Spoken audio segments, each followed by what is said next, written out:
This week in Module 7, we are going to be looking at Chapter 7 in our textbook that discusses the physical and cognitive development in middle and late childhood. And this is referring to ages 6 to about 10 or 11 years old. Throughout this chapter, we're going to talk about and discuss and read about the physical changes, children with disabilities, cognitive changes, and language development. When we look at physical changes in health, there's a lot of things going on. We can look at the body growth and change of children this age. We can look at their brain patterns, motor development, exercise and how it's so important at this age, and then health, illness, and disease. When we look at these kiddos ages 6 to roughly 10 or 11 years old, their growth averages 2 to 3 inches a year, and so they are growing at a pretty quick rate, and they can gain about 5 to 7 pounds a year. So there is a big difference between an incoming first grader to an incoming second grader, right? They are growing pretty quickly. We can see that their muscle mass increases as their body fat decreases. If you look at maybe like a first or second grader to a fifth grader, as they are leaving elementary school, their body fat ratio is typically a lot lower. And at this time, they can also double the strength capacity. During these years, they're just becoming a lot more strong. When we look at the brain of these children, their brain volume begins to stabilize, and we can see significant changes in structures and regions that occur especially in the prefrontal cortex. And this attributes to a lot of their thinking and their reasoning. When we look at motor development, motor skills become smoother and more coordinated. They can begin to use their hands more as tools. At this stage, girls can outperform boys in their use of fine motor skills, but as they age through middle and late childhood, it results in an increased use of their nervous central system, which is going to help these fine motor movements. When we look at exercise for these kiddos, we can see that American children are not getting enough exercise, that what is really recommended is 55 minutes daily of moderate to vigorous activity, and that is not happening whatsoever. A higher level of physical activity is linked to lower levels of metabolic diseases risk based on cholesterol, waist circumference, and insulin levels. So these are really big things that's going to follow these children later in life. And aerobic exercise can give these kiddos tons of different benefits. But how do these kiddos get these type of exercise, especially as school programs are not offering PE as much as budgets are starting to decline. So, of course, ways for children to get exercise: offer physical activity programs at schools, improve physical fitness activities in the schools, have children plan community and school activities, and encourage families to focus more on physical activity. What this often means is that as screen time increases, activity levels decrease, and that is a huge link there. And so we need to make sure that our kids are not spending too much time on those screens. When we look at middle and late childhood, this is a time of excellent health. Accidents and injuries, there are less of them. We do have motor vehicle accidents, our most common cause of severe injury at this age. Something to point out: one of the biggest reasons for children to have health illnesses or disease is by them being overweight. This can be caused by heredity and environmental contexts. That can be irregular meal times, too much family screen time, meaning they're not getting enough activity. And the consequences can lead to diabetes, hypertension, of elevated blood cholesterol levels, and low self esteem. The textbook cites that in the year 2013 2014, 17.4% of 6 to 11-year-olds were obese. That is a pretty big number if you really think about it. Intervention programs can be very helpful to combat this. A lot of times, just the combination of diet, exercise, and behavior, by modifying those, it can help children lose weight. When we look at children with disabilities, we can look at specifically the scope of disabilities that children can suffer from, and then also the educational issues that go with that. So if we look at children between 3 and 21 years old, 12.9% of them receive special education related services, and there was an increase of 3% just since 1980-81. The U.S. Department of Education includes students with a learning disability and students with ADHD in the category of learning disability. So that's just something to take into consideration. The textbook defines that a learning disability is a difficulty in learning involving understanding or using spoken or written language. That's really important, that language piece. The difficulty can appear in listening or thinking, reading, writing, or spelling. And we know that 80% that have a learning disability has difficulty just reading. And if you think about what reading entails in elementary school, that is reading, language arts, social studies, science. A lot of math has to do with reading. And so these students have a really difficult time in the classroom. We can look that there are different types of learning disabilities that can happen that all are speech related there. Attention deficit hyperactivity disorder, also known as ADHD, is characterized by inattention, hyperactivity, and impulsivity. Boys are twice as likely to experience this. And in 2016, 11% of students in the U.S. Was labeled with ADHD, 13.2% of boys and only 5.6% of girls. And this doubled in the 90s, this diagnosis. But we can see that possible causes can include genetics, brain damage during prenatal or postnatal development, cigarette and alcohol exposure during that prenatal development. Remember, we talked about that, I believe, in like module 1 or 2. High maternal stress during prenatal development, and low birth weight. All of these can be possible causes for ADHD. And we can see that challenges for children with ADHD is on the left there. And then challenges for girls with ADHD, they specifically mention a few of those. And then long-term challenges. So if a child is labeled with ADHD, they are most likely going to carry this throughout their lives. And that can lead to underachievement in math, reading, criminal activity, and unemployment in their future. Emotional and behavioral disorders are also in the scope of disabilities. Those are serious, persistent problems that involve relationships, aggression, depression, certain fears associated with personal or school matters, inappropriate socio-emotional characteristics, and something to remember also is that boys are 3 times as likely as girls to have this emotional and behavioral disorder. If you are working in a public school setting, you will see these disabilities in your classroom, maybe on a daily basis.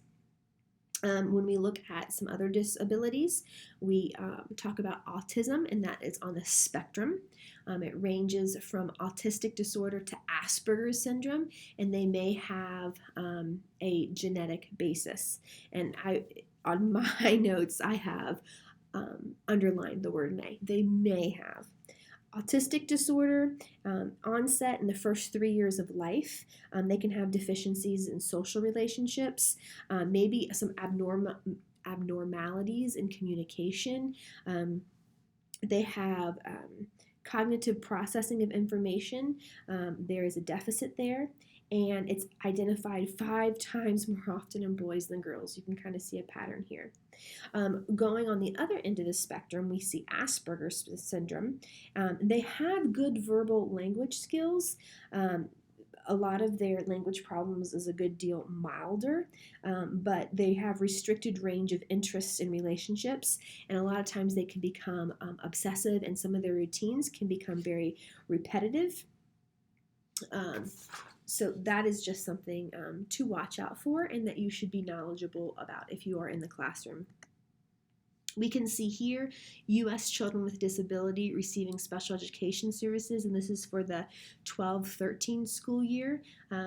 Starting at the bottom, there's that emotional disturbance we just talked about. Then we have intellectual disabilities, and then 1% has autism. 2.7 is that speech or hearing impairments, and then learning disabilities is 4.6 of students in the classroom.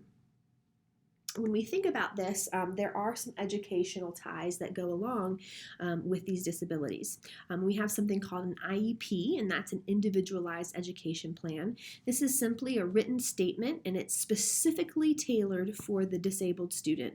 This is not something that as a classroom teacher you will be expected to write, but it is something that you will give input on and need to follow because it is a legal document. There is also something called least restrictive environment, and it's the idea that we want our kiddos to be learning in a setting as similar as possible to the one in which non-disabled children are educated. And a lot of times in our field it's called LRE, the least restrictive environment. We want to give them as close as possible to a quote-unquote normal educational experience. And then we have a word called inclusion, and that's educating a child with special education needs full-time in the regular classroom. There just most likely might be an aide or a special education teacher in that classroom to give them, again, that least restrictive environment, that educational setting. When we look at cognitive changes in ages 6 to 11 years old, we're going to talk about Piaget again. And we're going to talk about information processing, intelligence, and then extremes of intelligence to finish us off here. Now, we talked about in past modules the pre-operational stage. As we have progressed through the years, ages 7 to 11, you're going to see concrete operational stage. Children at this age can perform concrete operations. They can reason logically, and a lot of times they're able to classify things into different sets. There are two kind of vocabulary words that you need to understand with this. Seriation is the ability to order stimuli along a quantitative dimension, and so if I gave children a bunch of different lengths of straws or sticks, they would be able to line them up from tallest to shortest or longest to shortest.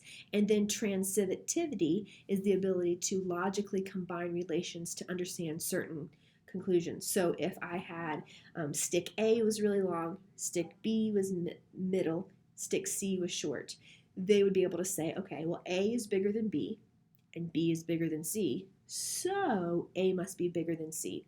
This is not something that pre-operational children are able to do. I would like for you to go ahead and pause this slide right here, and I want you to hop over to Canvas, and there's about a 4-minute video that's going to explain these things in much better detail, and you're going to be able to see a concrete operational child perform some of these activities. It's just a 4-minute video, and it is labeled Concrete Operations. So pause this and then come back to me. Just like any other theorist, when we are evaluating Piaget's concrete operational stage, we need to remember that they do not always appear in order in children.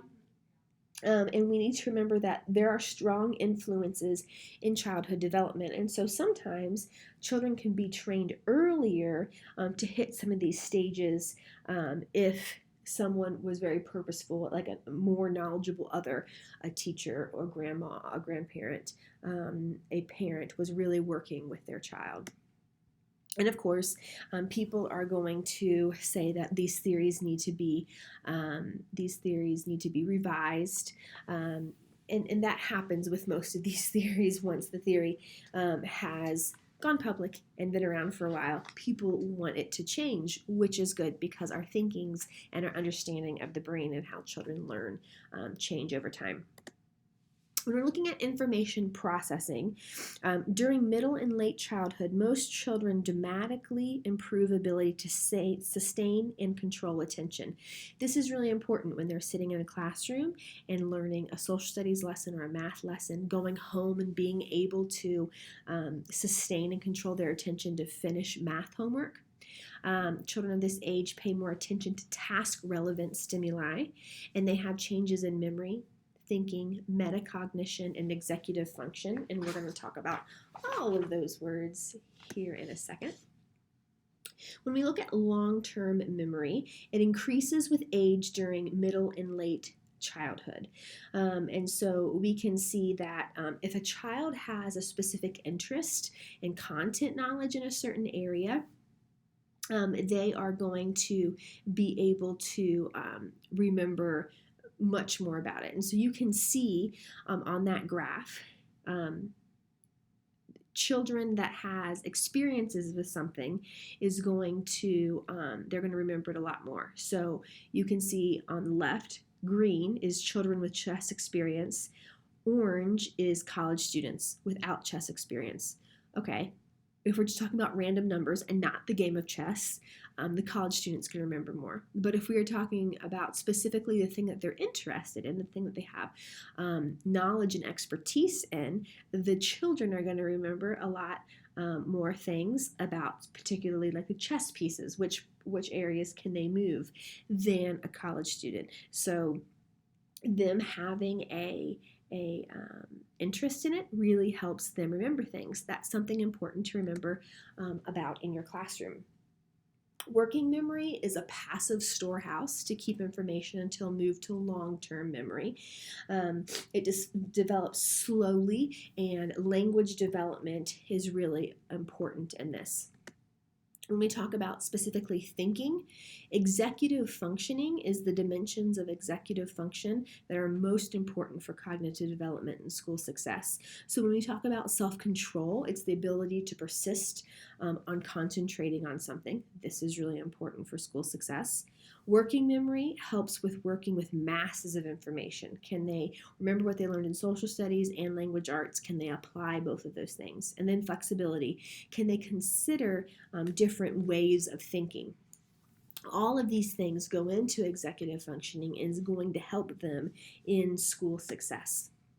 When we look at critical thinking, this is just being able to look differently at different types of different things that they might come into contact with. So being reflective, evaluating certain types of ideas and certain types of thinking.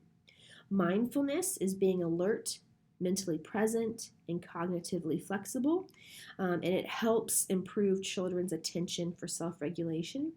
Creative thinking is really important, and it's the ability to think in novel and unusual ways.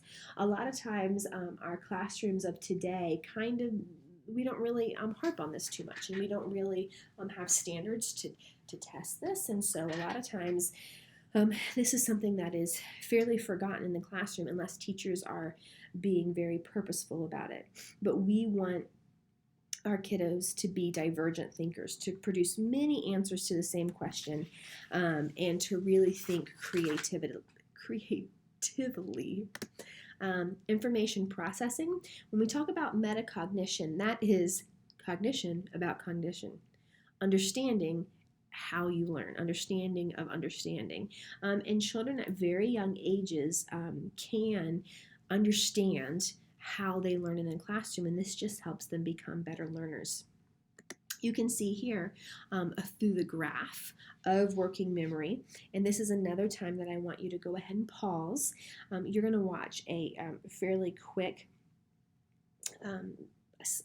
video on Canvas from Khan Academy, and it talks about information processing model, and that helps you visually work out that model a little bit better with different graphics that could help. So go ahead and pause this and then come back to me. Okay, as we jump into the discussion of intelligence, intelligence, just overall, very simple definition, is the ability to solve problems and to adapt and learn from experiences. We can see that individual differences go into this, stable, consistent ways in which people differ from each other. So just someone's difference as a human is going to affect their intelligence. And I'm going to quickly roll through. There are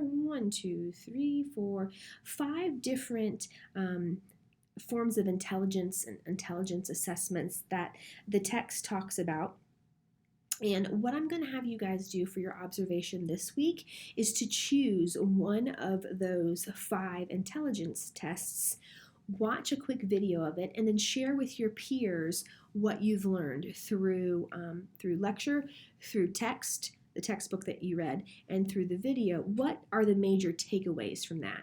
We can see the Binet tests talked about they had their mental age, and how it develops relative to others, and that would give scores a general composite score. We then have the Stanford Binet test, and that is a revision to that Binet original test, and they are analyzing 5 content areas: fluid reasoning, knowledge, quantitative reasoning, visual spatial reasoning, and working memory. That Stanford Binet is something that if you do work in a elementary school, is something that you will hear about. And then we have William Stern's intelligence quotient, which is IQ, a person's mental age divided by their chronicle age multiplied by 100, and that's going to give you that normal curve that we've seen for an IQ test. And then we have the Wechsler scales, and that's specifically for ages 6 to 16, and it provides an overall IQ score and yields 5 composite scores from that. When we look at types of intelligences, Sternberg, he has a theory of intelligence that comes from 3 different forms of intelligence. So he looks at analytical, creative, and practical intelligences. And again, there's a video on that if you would like to learn more about that. And lastly, Gardner goes into his 8 frames of intelligence. And he really looks at verbal, mathematical, spatial, bodily, kinesthetic, musical, interpersonal, intrapersonal, and naturalist. And he says that everyone has all of these at varying degrees. He is also a theorist that is still alive, and so this is constantly changing. Last I heard, he was adding another frame to his theory of intelligence. Intelligence, when we are evaluating multiple intelligences, we see that has broadened concepts of intelligence, teaching, and how children learn. Some feel multiple intelligence views have taken concepts too far when we're looking maybe at like Gardner's or Sternberg. And then when we're interpreting differences in IQ scores, they look at a bunch of different things. Something that really take away from this is when people are arguing over if it is heredity or environment, a lot of times that's hard to separate because even if you were looking at maybe like twins, if they're raised in the same home, what is genetic influences and what is environmental influences? It's hard to separate those. Using intelligence tests, something important to remember is avoid stereotyping and expectations. You might have a student that has a very high IQ, but in class is maybe not performing how you think they would, or you have a child with a very low IQ and they are achieving at a better rate than you think they would. My personal opinion as a public school educator is take that IQ test and don't look at it again. Learn your students, understand who they are, and don't take a number to define who the child is. culture and culture fair tests, some things just to keep in mind. There is something called a culture fair test, and they're intended to be free of cultural bias, because a lot of these IQ tests have a lot of cultural biases in them, which is not allowing, it's really only positively testing Caucasian students. And so everyone else that is tested, they're not getting a fair shot at it. Culture fair tests are hard to create. Tests reflect what the dominant culture values are. There are no culture fair tests, only culture reduced tests. And what is measured as important is too vastly varied around the world to really come up with a really solid culture fair test. We can look at ethnic variations in standardized intelligence test scores, and you can see there African American and Latino children score lower than white children, but gap is narrowing. Okay, again, think about that culture fairness test. Is that going into there? And you can see that the Stanford Binet intelligence scales recently found no differences in overall intellectual ability between non-Latino white and African American preschool children, so that's good. You can see just all the different ways that some of these testing variations can come about. We can see here that overall IQ scores from 1932 to 1997 have dramatically improved, and when you look at that, that can come into effect of more rigorous schooling, more children in school regularly due to compliance rules. Extremes of intelligence. So we're going to look at two different types of extremes of intelligences. Intellectual disability is one extreme, and it's the limited mental ability in which individual has low IQ and difficulty adapting to everyday life or life in your classroom. There are two kind of theories behind this: organic intellectual disability, and that organic word is just talking about the physical, like a physical difference in the brain, and that is what is causing the intellectual disability. And then there's also cultural they use the word retardation, and there's no evidence of a physical change in the brain, but at this point, IQ is generally between 50 and 70 on those students with an intellectual disability. The other form of the extreme is gifted, and that's above average intelligence, and that's an IQ of 130 or higher, and so that can even be doubled of what you're looking at for the intellectual disability IQ. These kids have a superior talent or aptitude. Typically, it's just one thing, okay? And so it's not going to be in everything that they encounter. Maybe it's reading, maybe it's math, maybe it's dance or music. But there are three criteria when looking at giftedness. They are going to master things quickly.